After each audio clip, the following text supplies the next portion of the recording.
Cabinet has confirmed the implementation of the new Taxation Law Amendment Act has been postponed for the next 2 years. It says proper consultation should be taken beforehand.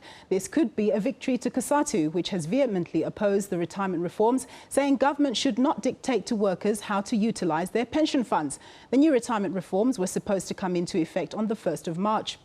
But the implementation has now been postponed for the second time. According to the new act, members of a provident fund would no longer be able to take a lump sum when they retire.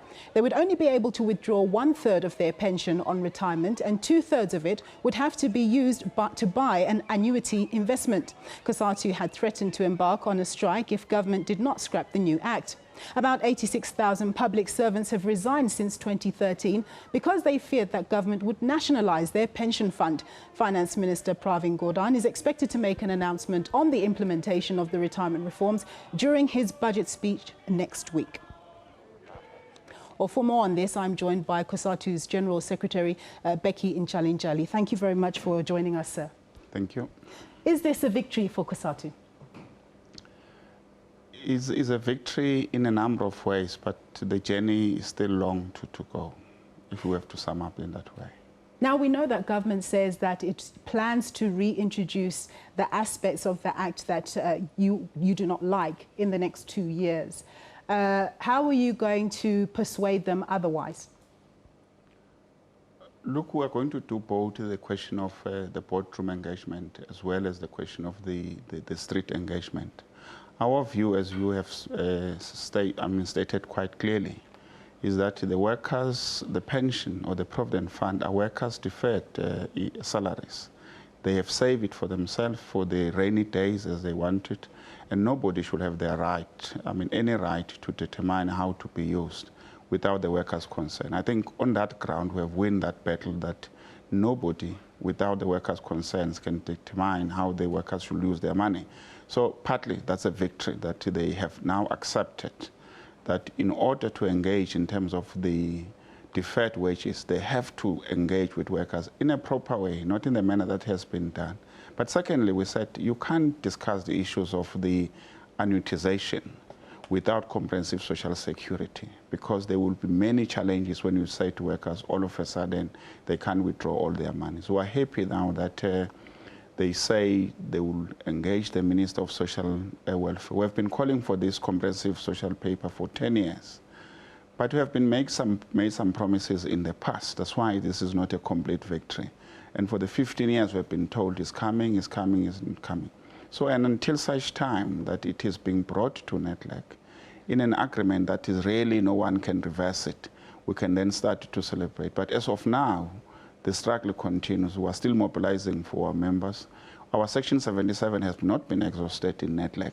So we have to still go back and get what has been pronounced in the cabinet and look carefully what it says. Our demand has been quite clear: expunge those sections in the law. We have not been calling for postponement. We're calling for taking away that section in the law. And if government, of course, want to come back in a true social negotiation, want to introduce those issues, let be the case. We'll put our views, they will put their views. This is not a one-sided issue. What about the concern that when people do have access to their lump sum, not everybody would necessarily use it in a prudent manner, and then you get a situation where people blow their money in a very short space of time, and then it becomes the state's burden, and we know that the state is already quite heavily burdened already? I think is a good point that has been made, that other workers, not all workers, are doing in that way. But what we rejected in the statement that has been made is that workers can't look after their monies. Workers unilaterally, on their own, decided to save. The cost of savings is too high in South Africa. The administrative of this money is too high. So we said to government, you can't ignore those particular issues. But workers have been always using this money as a collateral to go borrow money to be able to educate their children, to pay off when they retire. If you've got a bond, you can't service your bond on a pension fund. You have to get a lump sum, be able to settle your bond. At least you can have a roof over your house. So there are genuine concerns that workers have. We're prepared to engage, but in an honest engagement. We can't be forced that we should be pushing money for the for the retirement when you are struggling now in the current form. Ultimately, there will need to be a resolution to this discussion, and you've said what government needs to do in terms of coming to the party. What sort of compromises do you think Labour will ultimately be able to make in the discussion? No, it's too early to say, but there will be issues that will be raising. For example, we want workers now to take control of their provident fund in terms of decision where it should be invested. We don't want workers to be invested in the stock exchange. We want it to be used productively in a manner where it creates jobs, that they can be able to direct our economy than putting money in the stock exchange or investing overseas. We want it to be invested here. So it's one of the key issues.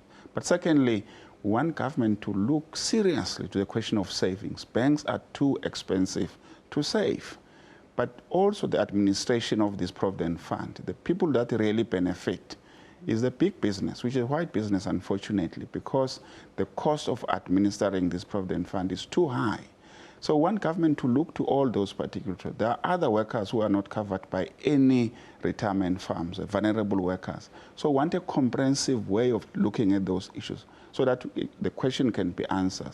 If you are not taking your lump sum and you want to save, to be served when you are going to retirement, is the money that you are going to get going to be able to service your need, even if you are a pensioner?